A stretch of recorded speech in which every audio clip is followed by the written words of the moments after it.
성경 말씀 잠언 29장 18절 보겠습니다. 묵시가 없으면 백성이 방자에 행하거니와 율법을 지키는 자는 복이 있느니라. 네, 한 절 읽었습니다. 기도드리겠습니다.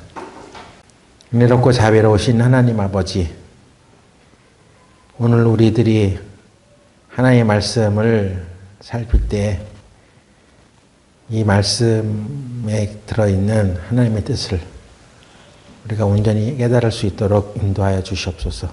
예수님의 이름으로 기도드렸습니다. 아멘.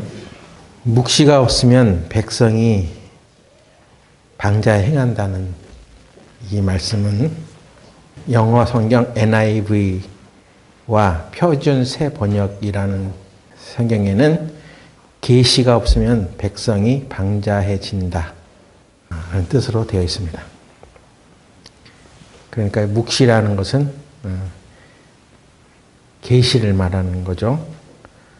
또 한글 킹제임스 흥정역 판에는 환상, 계시가 없는 곳에서는 백성이 망한다 라는 뜻으로 되어 있습니다. 그리고 킹제임스 성경에는 비전이라고 되어 있습니다. 비전이 없으면 백성들이 망한다. 그래서 예전에 이 기절을 보면서 비전이라고 또 번역이 되어 있기 때문에 우리 각자의 어떤 꿈, 그런 것에 대해서도 우리가 살펴본 적도 있어요. 그런데 이것은 단순하게 그냥 우리가 이 세상에서 바라고 있는 소망이나 꿈 같은 것을 말하는 것이 아니라 계시라고 번역된 것이 더 타당합니다. 그래서 잠언 29장 18절에 말씀하고 있는 묵시가 없으면 백성이 방자에 행한다는 이 말 속에는 우리가 하나님으로부터 받은 어떤 계시를 따라 살아가야지 우리들이 복을 받는다는 뜻이에요. 실제로 우리가 구원을 받은 것은 계시를 받은 것입니다. 우리가 복음의 말씀을 아무리 전해 주어도 또 몇 번씩 들어도 이 구원 받지 못하는 사람들이 많아요. 그럼 왜 그럴까? 똑같은 이 구원의 복음을 듣고도 어떤 사람은 구원을 확신하는데 어떤 사람은 거기에 대해서 확신을 못한 사람도 생기고, 입으로는 구원을 받았다고는 하는데 구원을 진짜 받은 사람인지 확실치 않은 그런 삶을 사는 사람도 있습니다. 그것은 어디에서 비롯되는 거냐면 그가 하나님의 말씀을 들을 때 그 하나님의 말씀으로부터 계시를 받은 것이냐, 이것입니다. 계시라는 것은 어떤 감춰져 있던 것을 드러내는 것인데 그게 아무도 알 수 없는 그런 것이라면 성경에 있는 것은 계시가 될 수 없어요. 계시는 하나님을 드러내는 것이기 때문에 하나님이 하신 그 말씀을 통해서 하나님을 발견하거나 하나님을 직접 보게 되는 것입니다. 하나님을 본다는 얘기는 그 말씀 속에서 하나님이 자기 자신을 나타내신다는 거예요. 그래서 인간의 이성이나 지식으로만은 알 수 없습니다. 갈라디아서 1장 12절 보면 이는 내가 사람에게서 받은 것도 아니요 배운 것도 아니요 오직 그리스도의 계시로 말미암은 것이라. 이 말씀을 하는 것은 갈라디아 교회를 향해서 내가 받은 이 복음이 내가 어디서 사람에게서 배운 게 아니다. 또 사람에게서 받은 것도 아니다. 내가 전하는 이 복음은 사람의 뜻을 따라 된 것도 아니다. 오직 예수 그리스도의 계시로 말미암은 것이라, 이렇게 되어 있습니다. 그러니까 우리가 복음을 전해줬잖아. 그럼 그걸 듣고 깨달았어야지, 구원을 받았어야지 하고 이렇게 우리 생각에는 우리가 전했으니까 당연히 깨달을 것이라고 생각을 할 수 있는데 모든 사람이 그렇지는 않다는 거예요. 그래서 그것은 예수 그리스도의 계시로 말미암은 것이다. 이 말씀을 통해서 하나님이 그리스도를 이렇게 드러냈다는 뜻이 계시라는 것인데 그런 계시가 그에게 주어져야 한다 이런 뜻입니다. 근데 이것은 모든 사람에게 알 수 없도록 감춰둔 게 아니에요.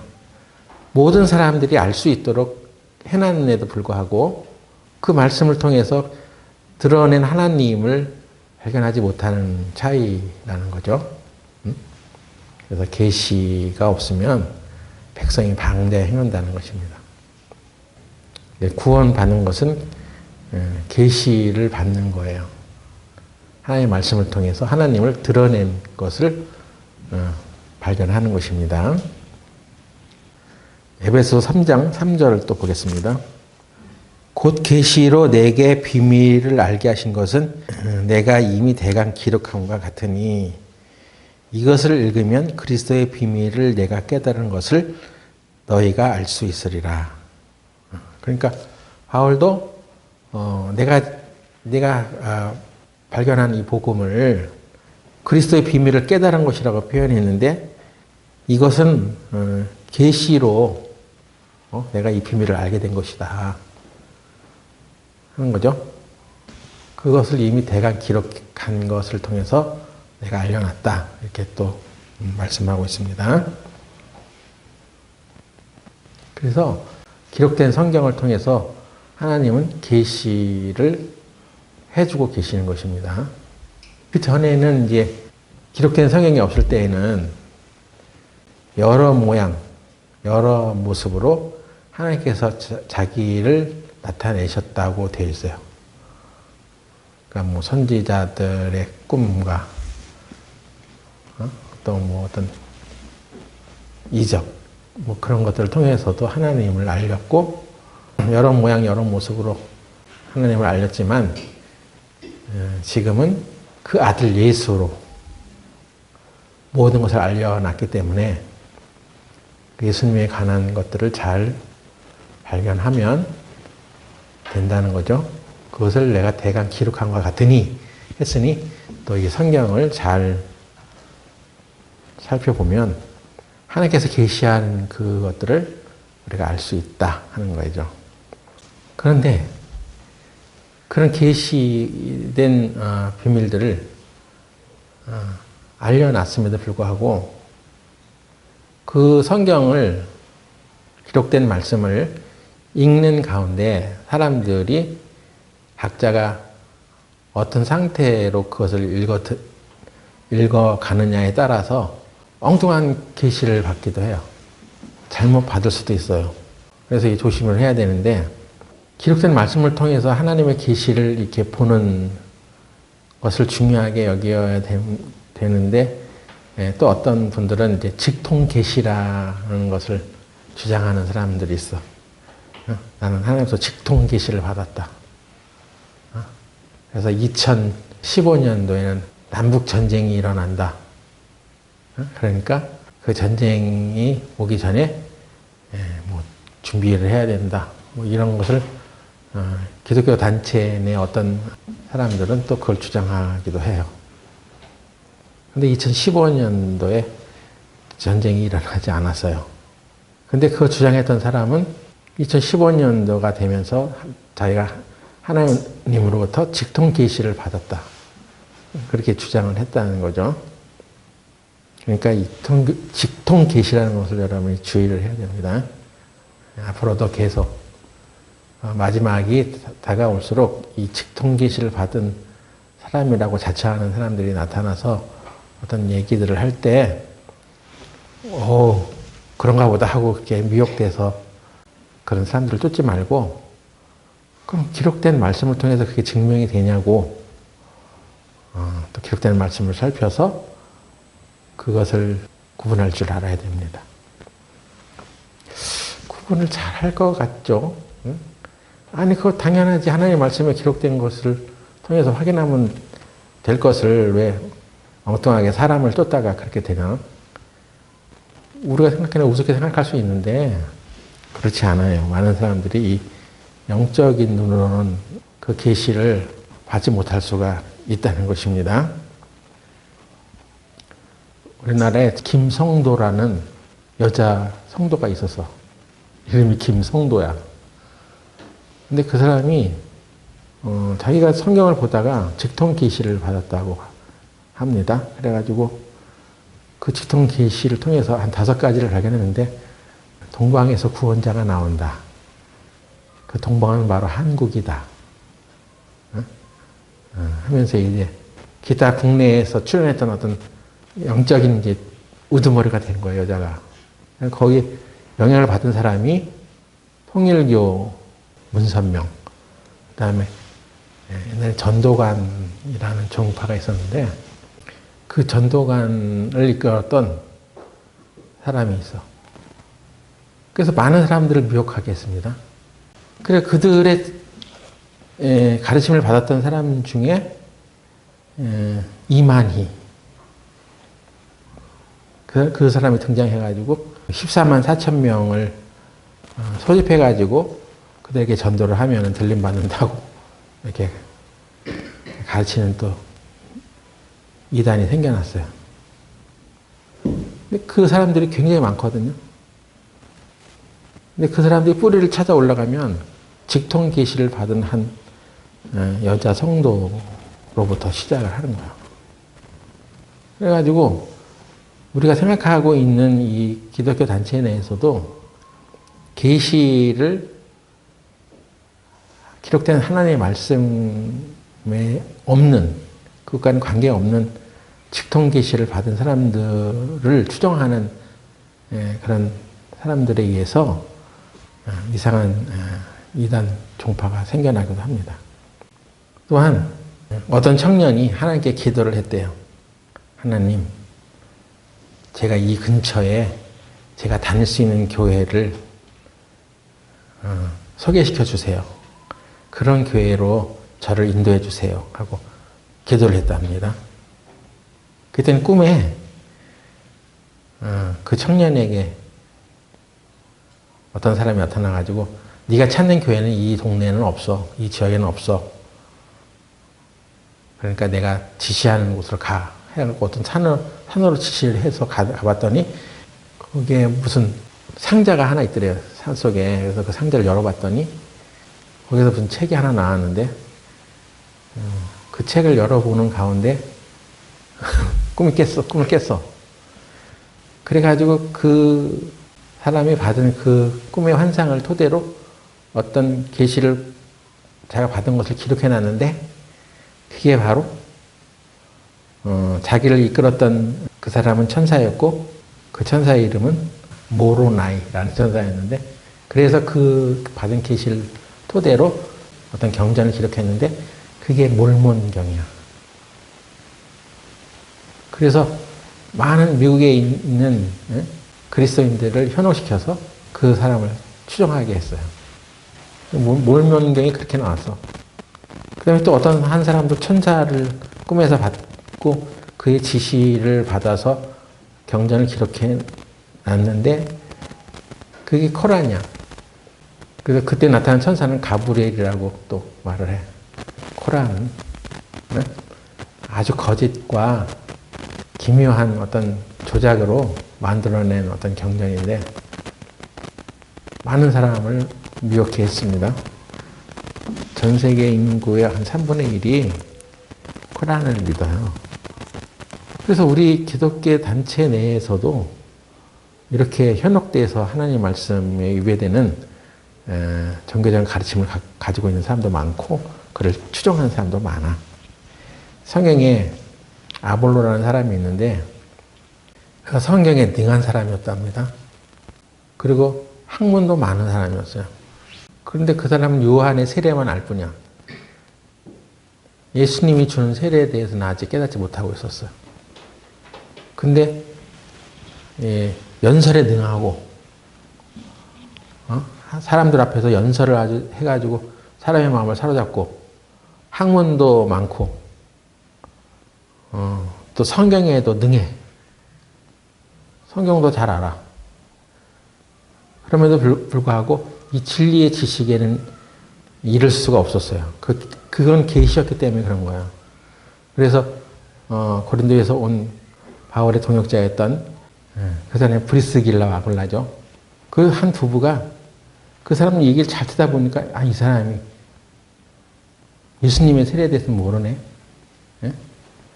그래서 그 사람이 듣다 보니까 이 사람이 뭔가 하나가 빠졌어. 그래서 자세히 그것을 설명해가지고 이 사람이 그때서야 이제 도를 깨닫는 거야.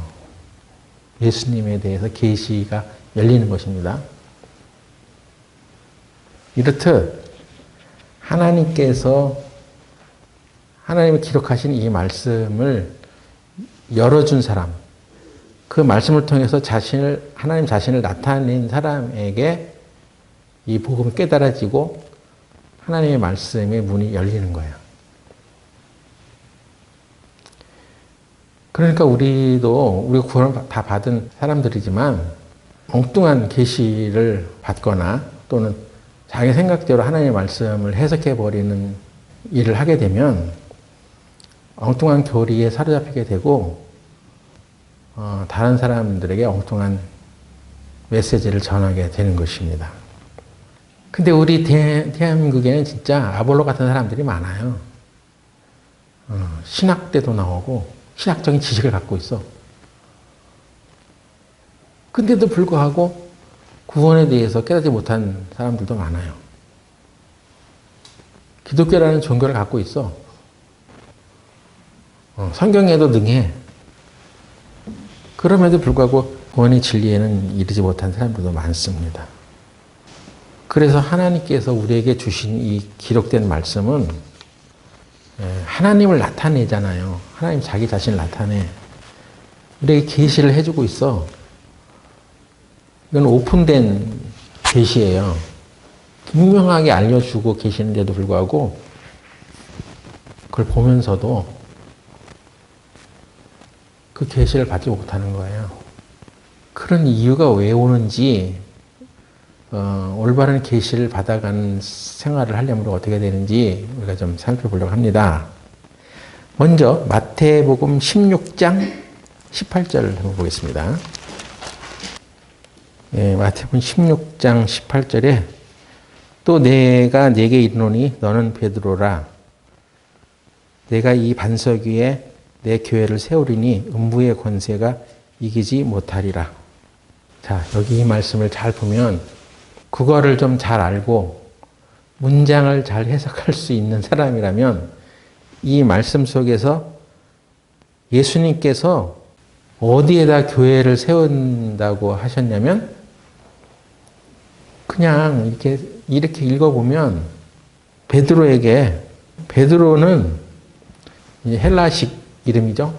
원래는 아람어를 그 당시 병행해서 쓰고 있었는데 예수님께서 이 베드로를 만나기 전에 요한의 아들 시몬아 하면서 내 이름을 장차 게바라 하리니 게바는 아람어예요.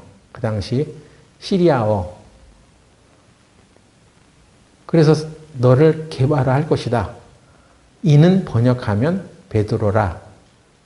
베드로라는 뜻이 뭐냐면 거기 1번 하고 그 밑에 보면 베드로는 곧 반석이라는 뜻 이렇게 되어 있습니다. 그러니까 뭐 바위 이런 뜻이에요. 그러니까 베드로가 반석이네. 내가 이 반석 위에 교회를 세운다고 했으니까 이 반석이 바로 베드로네. 베드로라는 뜻이 반석이잖아. 그러니까 베드로가 초대 교황인 거야. 교회의 우두머리야. 이게 시작이야 하면서 베드로를 교회의 시작된 인물로 만들어 버렸단 말이에요. 사람들이. 그래가지고 이 교회가 당시 이제 카톨릭이라는 교회 형태가 시작이 되는데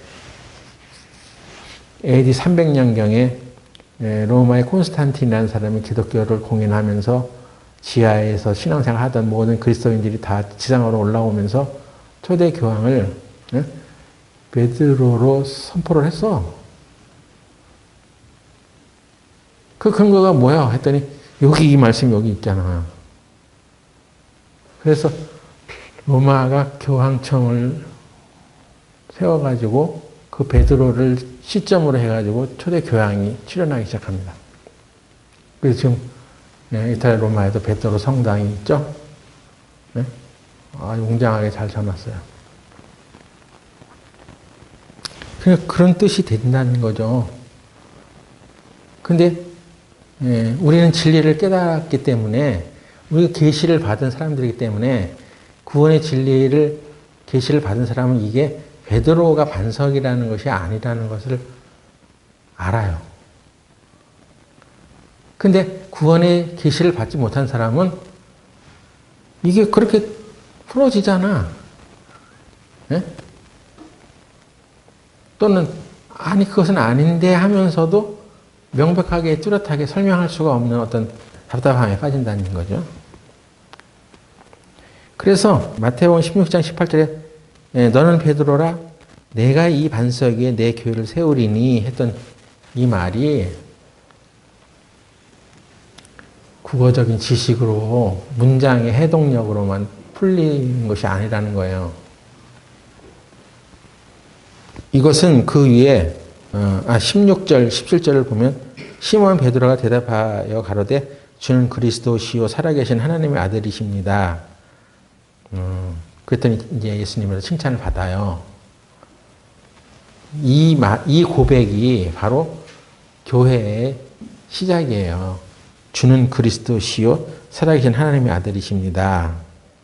고린도전서 10장에도 보면 다 같은 신령한 음료를 마셨으니 이는 그들을 따르는 신령한 반석으로부터 마셨음에 그 반석은 곧 그리스도시라. 반석이란 교회의 든든한 기초는 모퉁이 돌이라고도 하는데 그 반석은 그리스도예요. 그리스도 위에 세워진 것이 교회야. 근데 베드로 이름이 반석이라고 그런 뜻이 있다고 해서 베드로가 교회의 기초는 아니란 말이에요. 사람을 기초로 해서 교회는 세워진 게 아니에요. 네? 그리스도라고 하는 하나님의 아들 그리스도. 그가 그리스도이기 때문에 그 토대에서 교회가 세워진 것을 얘기한 거예요. 베드로가 이제 그 일의 어떤 증인이 될 수는 있겠지. 근데 이 말을 그냥 한국어 문장 해석하듯이, 뭐 베드로가 반석이라는 뜻이니까 그냥 베드로가 교회의 반석이네.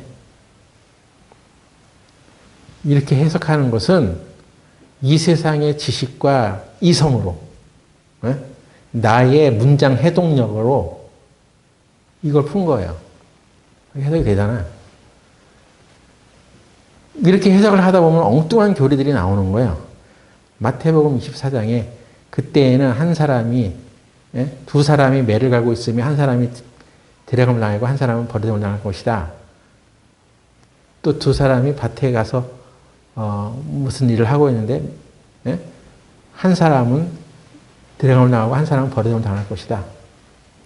그것을 여러분들은 어떻게 지금 바라보고 있습니까?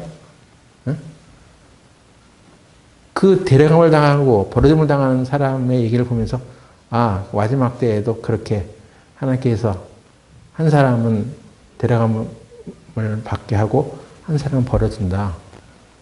그렇게 해석하잖아요. 근데 최근에 뭐 킹제임스 성경만이 하나님의 성경이고 나머지 이 개혁 성경은 사단의 성경이라고 주장하는 어떤 모임 단체 목사님이 그 기절을 해석하면서 여러분은 착각을 하고 있는 것이다. 그 데려감을 당하는 것은 휴거되는 사람들이 아니다. 그 뒤에 죽어 있는 곳에는 독수리가 낀다고 말씀을 하지 않냐. 그것은 마지막 때 그 이스라엘에서 전쟁이 터졌을 때 그 전쟁에 소집되는 사람들이 데려감을 당하는 사람이다. 전쟁에 소집이 되는 사람, 그게 데려감을 당하는 사람이고 벌어지는 사람, 남겨지는 사람은 거기 데려감을 입지 않기 때문에 오히려 남는 사람이 더 좋은 것이다. 이렇게 설교를 하는 거예요. 그래서 자기 나름대로는 그 앞뒤 문맥의 마지막 때 전쟁에 대해서 얘기하고 있는 상황에서 한 얘기이기 때문에 이건 그런 뜻이다라고 아주 강력하게 얘기를 하더라고. 아니, 그래서 성경을 어떻게 이렇게 볼 수가 있지? 거기 뭐 그런 설교를 한 그 코너에 댓글 달리는 거 보니까 그래도 그 사람을 좀 존경했던 사람들이 있을 거 아니에요. 그러니까, 이건 내가 30년 동안 교회 다니면서 처음 듣는 얘기인데, 그런 뜻이었어요. 여태까지 했던 얘기랑 정반대네요. 하면서 그것이 틀렸다고 얘기를 안 하는 거야. 그런 뜻도 있나 보다 하면서 마치 뭐 새로운 계시를 받은 것처럼 말을 하는 거야. 그래서 하나님의 말씀을 이렇게 국어책 읽듯이 문맥적으로만 또 해석하는 것도 문제가 된단 말이에요. 하나님의 말씀은 그렇게 인간의 이성과 문맥을 해석할 수 있는 지식으로 푸는 건 아닌 것입니다. 그 계시라는 것. 그래서 중요한 거예요. 우리 중에 또 어떤 사람이 정말 성경 열심히 읽다가 잘못된 계시를 받아서 자기 주장을 또 하는 사람이 나타날 수도 있어. 나는 그런 잘못된 계시를 하고 싶지 않아서 성경을 열심히 안 봅니다. 그런 말 하지 말고 또 열심히 봐서 잘못된 계시를 분별할 줄 알아야죠. 그래서 인간의 이성으로만 풀 수 있는 것도 아니에요. 누가복음 9장을 보겠습니다. 누가복음 9장 28절 보면은 이 말씀을 하신 후 8일쯤 되어 예수께서 베드로와 요한과 야고보를 데리시고 기도하시러 산에 올라가사 기도하실 때에 용모가 변화되고 그 옷이 휘어져 광채가 나더라. 문득 두 사람이 예수와 함께 말하니 이는 모세와 엘리야라. 변화산에서 일어난 일이라는 것인데 예수님께서 베드로와 요한과 야고보를 데리고 그 산으로 올라가셔서 좀 이따 보니까 모세와 엘리야가 예수님과 함께 얘기를 하고 있는 거예요. 근데 구약의 인물들이 뭐 유명한 사람들이 한둘이요? 근데 왜 하필 모세와 엘리야만 딱 나타나서 두 사람 다 죽었을 때 그 시체를 찾지 못했기 때문에 하나님께서 그 둘을 나타내 보이셨나? 여러 가지 생각을 할 수 있죠. 나는 이러쿵 저러쿵 생각을 할 수가 있어. 근데 구약의 선지자 중에 뭐 유명한 사람 한둘이야? 근데 왜 모세와 엘리야만 나타내 보이셨냐는 거야. 모세는 율법을 대표하는 사람입니다. 율법을 받아와서 그 율법을 전달해 준 사람이죠. 그럼 엘리야는 선지자 중에 가장 많은 영향력을 갖고 있는 사람 중에 하나죠. 선지자의 대명사라고 할 수 있어. 그래서 예수님도 율법과 선지자들이 말하고자 했었던 것이 바로 나를 말하는 것이다. 율법과 선지자의 대명사로 모세와 요한, 엘리야를 나타내신 것입니다. 그래서 누가복음 16장에 보면은 누가복음 16장 16절 율법과 선지자는 요한의 때까지요. 그 후부터는 하나님 나라의 복음이 전파되어 사람마다 그리로 침입하느니라. 그래서 율법과 선지자는 요한의 때까지라고 못을 박았습니다. 율법과 선지자가 왜 필요했냐? 예수 그리스도가 올 것을 미리 말하는 것이에요. 그 예수 그리스도를 증언하기 위해서, 증거하기 위해서 그게 필요했단 말이에요. 그래서 율법과 선지자의 대명사로 기록된, 표현된 모세와 엘리야를 출현시켜서 이제 그들의 시대가 끝나고 예수 그리스도를 통해서 그 은혜로 이제 우리에게 구원의 복음이 온다는 것을 상징하고 있었습니다. 그래서 그 변화산에서 나타났던 모세와 엘리야의 모습은 사라지고 오직 예수만 남았더라라고 되어 있어요. 오직 예수만 남아있는 거야. 그러니까 다른 어떤 즉통 계시, 다른 어떤 선지자, 다른 천사 이런 것을 통해서 우리가 계시를 받는 게 아니라 이제 예수님을 통해서만 계시를 받는데, 예수님을 통해서 계시를 받는다는 것은 하나님께서 예수님에 대해서 기록해 놓으신 이 성경을 통해서 받는 시대다 하는 거야. 그래서 누가복음 7장 28절에는 이런 말씀도 있습니다. 누가복음 7장 28절에 내가 너희에게 말하노니 여자가 낳은 자 중에 요한보다 큰 이가 없도다. 그러나 하나님의 나라에서는 극히 작은 자라도 저보다 크니라 하시니. 여자가 낳은 자 중에 요한보다 큰 이가 없대. 왜 그랬을까요? 왜 그렇게 말할까요? 여자가 낳은 자 중에 요한보다 큰 이가 없어. 그것은 율법과 선지자의 때가 요한 때 딱 마치면서 요한은 바로 자기 뒤에 오실 메시아가 바로 예수님이라는 것을 증거한 사람입니다. 율법과 선지자의 때를 종식시키는 그 일을 한 사람이 요한이야. 근데 하나님의 나라에서는 극히 작은 자라도 저보다 크니라. 그러니까 여러분들, 저와 여러분들이 하나님의 나라에 들어가게 됐잖아요. 그런데 아무리 그 작다 하여도, 하나님 나라에서 작다 하여도 요한보다 크다 말이에요. 우리가 생각하기, 요한은 그래도 예수님을 증거하는 그런 일을 한 사람인데, 다가올 하나님의 나라에 대해서 증거를 했잖아요. 근데 아직 그 하나님 나라가 오지 않았어. 근데 우리는 이제 하나님 나라에 들어온 사람들이야. 그래서 우리의 신분이 아무리 작은 사람이라 할지라도 하나님 나라에서는 요한보다는 큰 자가 되었어. 실제로 우리도 우리 스스로를 작게 여길 수 있는데, 우리가 하나님 나라에 들어온 이상 하나님 나라에서는 우리가 요한보다는 큰 사람이라는 거예요. 그것은 예수님이 하신 그 일을 근거로 하나님 나라에 우리는 들어왔기 때문에, 그들은 약속을 받았어. 그런 날이 올 것이다. 하나님 나라가 올 것이다. 그것을 증거했지만 아직은 그것을 실제로 받지는 않았잖아요. 그냥 예언을 한 거잖아. 근데 우리는 하나님 나라에 들어왔잖아. 이제부터 시작이 된 거죠. 하나님 나라가 우리에게. 그러니까 어마어마한 혜택이 우리에게 주어진 거예요.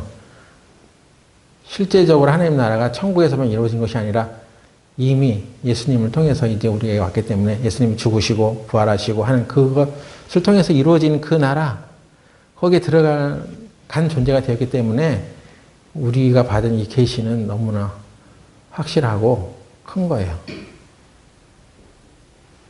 그렇기 때문에 성경을 우리가 볼 때, 이거 난 모르겠어, 이렇게 하고 그냥 덮을 것이 아니라, 여기에는 하나님께서 오픈된 계시를 기록해 놓은 거기 때문에 어떤 부분은 그냥 읽으면 아는 거예요. 구약에 있는 사람들은, 구약 시대에 있던 사람들은 그게 뭔지 몰랐을 수가 있죠. 근데 우리는 이 오픈된 비밀, 계시를 받았기 때문에 이거 읽으면 그냥 알 수 있어요. 계시를. 읽지 않으니까 문제지. 읽으면 이 계시를 우리가 다 받는 거예요. 그런데 그런 계시를 우리가 읽으면 다 깨달을 수 있도록 해놨지만, 그 깨닫는 강도들이 다 다르잖아요. 그런 거 보면 왜 차이가 나냐면, 그 은사, 깨닫는 것도 은사요. 그거는 교회에 주는 것이기 때문에 그렇습니다. 그래서 하나님의 계시를, 하나님이 자기를 나타내는 것을 보면서도 하나님을 발견하지 못하는 것은 그가 교회를 등한시 여기기 때문에 그렇습니다. 교회를 떠나는 사람은 그래서 계시를 받지 못해. 은사는 교회에 주시는 것이기 때문에 그 은사는 여러 가지죠. 여러 가지. 교회를 위해서 주시는 거야. 그 중에는 목사, 교사도 있어. 그냥 직통 계시를 받아가면서 살아. 그냥 모임에 엮이지 말고 사람들하고 부대끼지 말고 그냥 네가 하나님께서 오는 직통 계시를 받으면서 살아. 아주 편하지. 편할 것 같죠? 근데 미안하지만 그때부터 계시는 그에게 닫히는 거예요. 하나님을 만으로 여기면 안 됩니다. 하나님은 이 계시를 교회에 주기 때문에 교회 생활을 소홀히 하는 사람은 계시를 받지 못해. 성경을 받아도 엉뚱하게 깨달아. 직통 계시만 있으면 뭐 목사와 교사를 왜 줘? 이 교회를 소홀하게 생각하는 사람들은 그래서 교회를 통해서 들려지는 하나님의 말씀을 우습게 생각하는 거죠. 그건 그 사람이 깨달은 거야. 그건 목사님 얘기고 나는 그걸 못 깨달아서 그 나한테 한 얘기는 아니잖아. 내가 깨달은 건 아니잖아 하고 그 계시를 무시한다는 말이에요. 하나님을 사랑하는 자는 하나님이 내 신이 더 사랑합니다. 계시를 못 받는 사람들 대부분 보면 교회를 사랑하지 않아요. 요한복음 14장 21절 보겠습니다.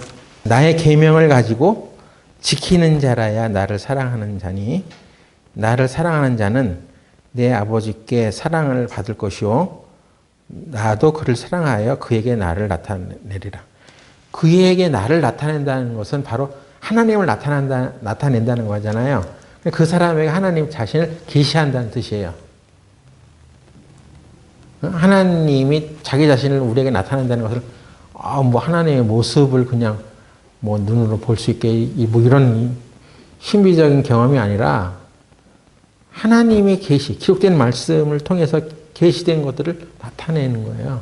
하나님 자신을 나타내.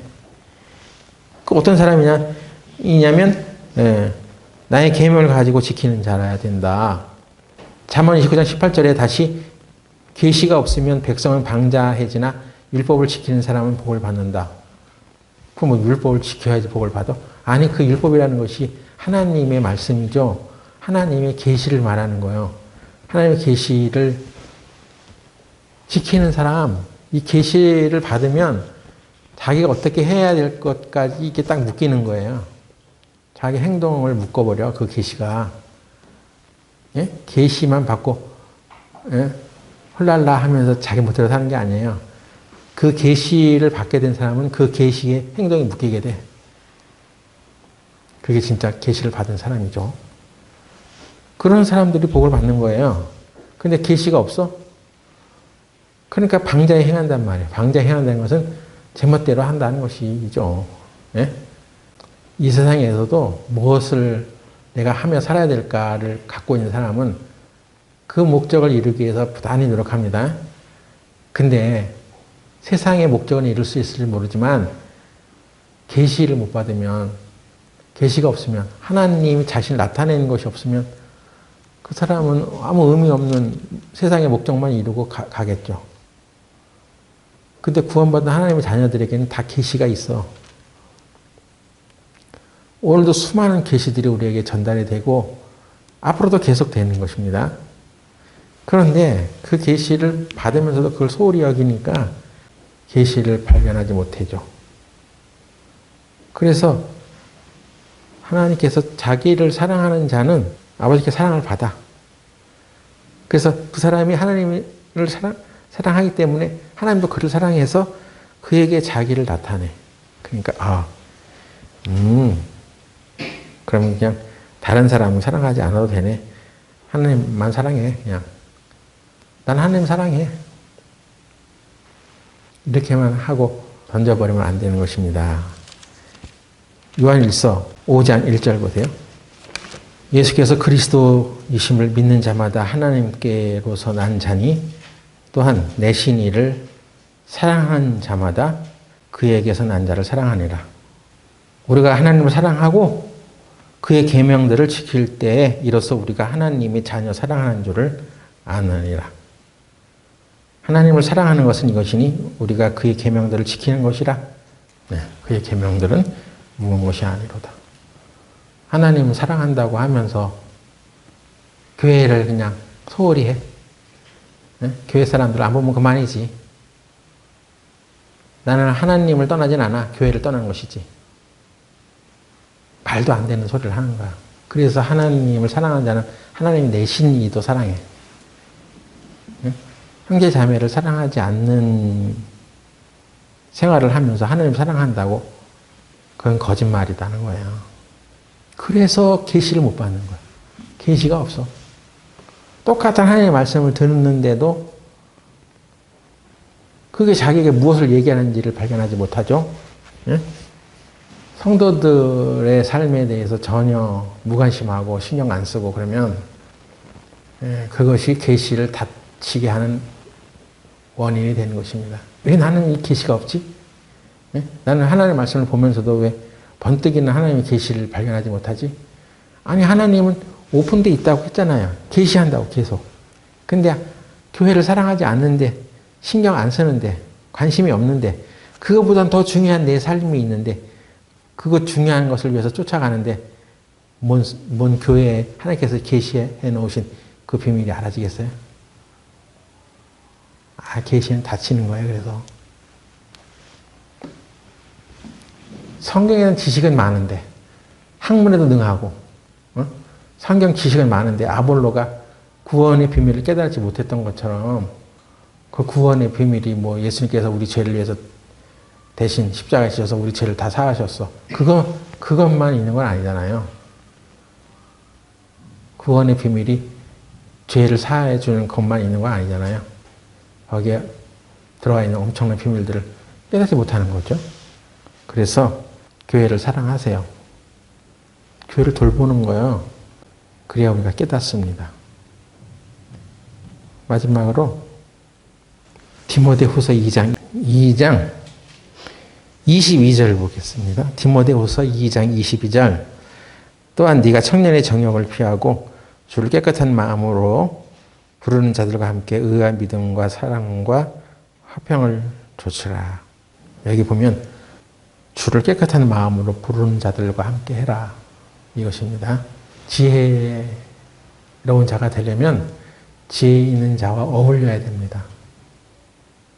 내가 지금 누구랑 더 가깝고 친하게 어울리는지 잘 주의해보고 주를 부르는 자들과 내가 더 어울리고 있는지 생각해 보세요. 그런 사람들은 마음이 깨끗해져. 마음이 청결한 자는 주를 볼 것이야 했는데 여러분에게 죄가 없어야지 된다는 말을 하는 게 아니에요. 자기 마음에 깨끗한 사람은 제가 보기에는 솔직한 사람이라고 할 수 있어요. 왜? 자기의 잘못을 인식하니까. 자기가 아는 죄는, 자기만 아는 죄는 자기가 하잖아요. 남한테 알지 못한 상태이라 할지라도 자기는 알아. 깨끗하지 못한 그 상태를 오직 하나님께 구하고 자백하면서 예수님 앞에서 경건한 모습으로 살아가기를 애쓴단 말이에요. 그런 사람은 하나님을 발견할 수 있어. 하나님이 그런 사람들에게 자신을 나타내는 거야. 네? 그러니까 여러분은 하나님 앞에 항상 자기 마음을 깨끗하게 토로해 가면서 살아야 합니다. 깨끗하라는 얘기는 죄가 없어라 하는 얘기가 아니야. 그 죄를 절대 솔직하게 인정하고 하나님께 구하는 거예요. 그런 생활을 계속 해나갈수록 어느덧 죄와는 멀어진 생활을 하게 되고 그가 깨끗한 마음을 유지하려고 계속 노력하고 있기 때문에 하나님이 그런 자들에게 자신을 나타내. 성경에 많은 인물들이 하나님을 만나고 그렇게 할 때 자기를 속이고 다른 마음을 품고 있으면서 하나님을 만난 사람들은 없어요. 아주 처참하게 자기 자신이 약한 모습을 발견하면서 하나님을 만나게 되고 자기 생활에 솔직한 그런 마음이 되었을 때 하나님을 만나게 되는 사람들이 많습니다. 하나님이 자기 자신을 드러내잖아. 그런 사람들에게. 네가 죄가 하나도 없어서 내가 너한테 나를 드러내는 게 아니야. 너는 네가 어떤 존재인 걸 네 자신이 알아. 그리고 너는 하나님만 의지해야 되는 상황이라는 것을 네가 알고 하나님을 붙들었어. 그럴 때면 내가 너에게 나를 나타내는 거야. 이런 것입니다. 기도하고 마치겠습니다. 하나님, 우리가 하나님의 말씀을 듣고 배우고 또 보면서 살아가는 가운데 있습니다. 우리 교회가 더 하나님의 말씀에 담겨 있는 그 계시를 잘 발견하고 그 계시를 나타내는 교회가 되기를 원합니다. 오늘 우리가 들은 말씀에 비춰 우리를 발견한 이 모습들을 더욱 생각하고 하나님 말씀으로 성장되는 교회가 되게 하여 주옵소서. 예수님의 이름으로 기도드렸습니다. 아멘.